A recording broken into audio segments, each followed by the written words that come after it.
Confidence always starts by tiny things and in yourself. Welcome back, Wolfpack fans, to Engineering Pack Pod. Today is a Tiny Wins episode, and we have Kevin, Joe Freud, Hoven, Noriega. 4 words, I did it. Yes. Your yes. name is amazing. I love it. Welcome, Thank you. Kevin. Thank you so much, Marcy, and thank you for this opportunity and all the viewers.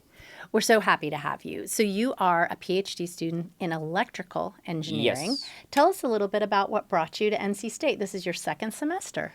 Well, that's a very good question. Actually, when I get accepted into not just NC State but all the other universities, the primary factor to me to choose NC State was my professor, my supervisor.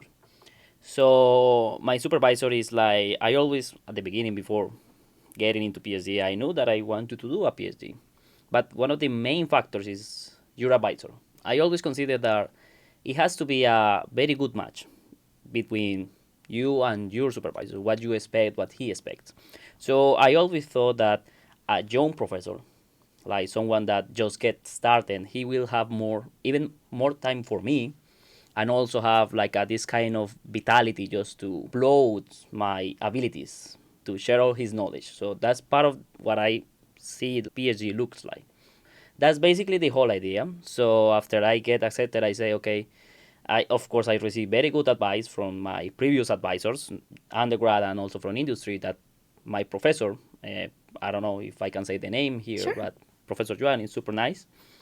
So that basically what brought me here to NC State, so my professor. And it turns out that he is super nice. Of course, I get in love with NC State because NC State is huge. I wasn't expecting to be so huge. Fun fact, just yesterday we have an invited research from my group. And we went to the golf park from NC State. So that was kind of shocking for me because it's super huge and it's super beautiful.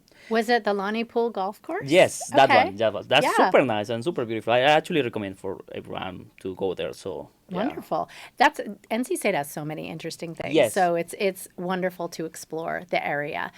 Let's talk a little bit about the challenges, and want to hear a little bit about a challenge that you faced. I know it's still very new in your PhD program, second semester, and what helped you take that step, that baby step to move forward when you were in the mix of the struggle?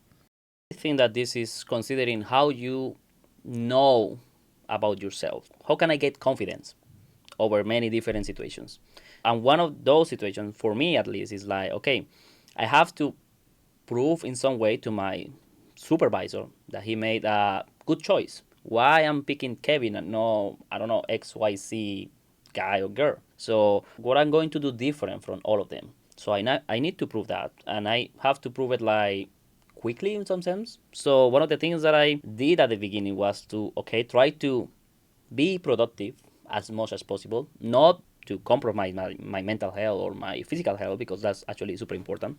I knew that I have to have this kind of work-life balance. So I start going to the gym, doing other activities, but also be as productive as possible. So that kind of things managed me to be like a leader of one of the papers that we wrote at that time for last year. That way it gave me confidence to prove to my supervisor and also to me that I will do my best in these 5 years. Right. It's like you're trying to make a great first impression. Yes. You didn't make the wrong choice.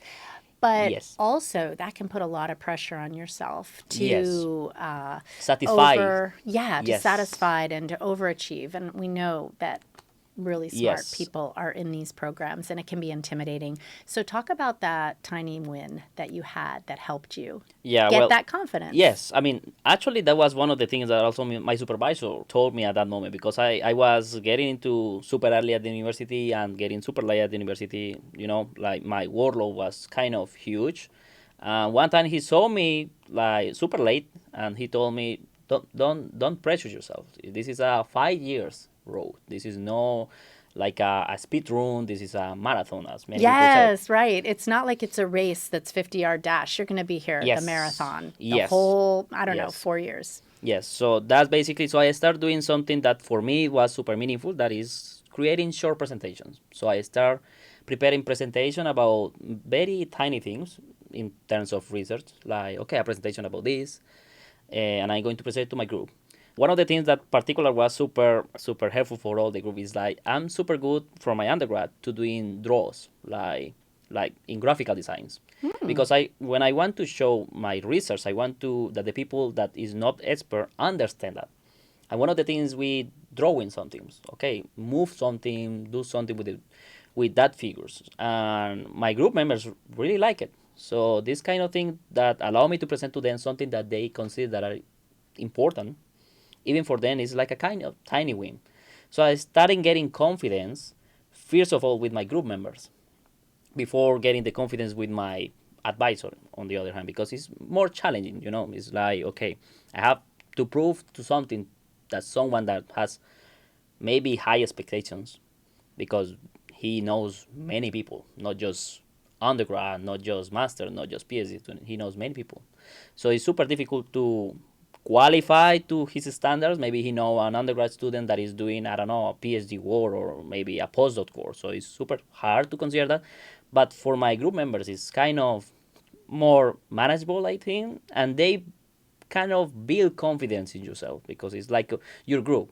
Yeah. And at the end of the day, they are going to be your members or your basically your colleagues in a future, not your advisor.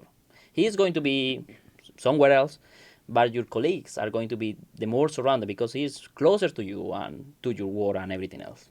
Such good advice, Kevin. And what I'm hearing is you don't have to go straight to your advisor and feel so scared because they're Yeah. judging you, but start with your peers. Yes. And those are people who are also in the same boat. And then you gain the confidence, and it's Yes. just one step at a time. Yes. This has been such a lovely conversation. Is there anything else you want to add for our listener who is trying to get the courage to do that?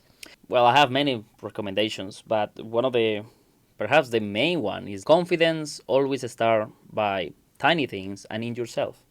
So try to build confidence or that kind of confidence.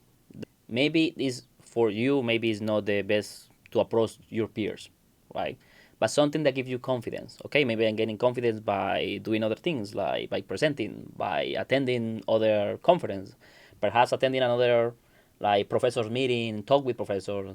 It could be. It depends always of the person, but you know to know yourself. Try to get this kind of feeling with yourself, and you know what is going to be good for you in that sense. And what you just said is just one step at a time, and that helps build up your Oh yeah, confidence. yeah, yeah, yeah. I love that. Thank you so much, Kevin. Absolutely, Marcia. Have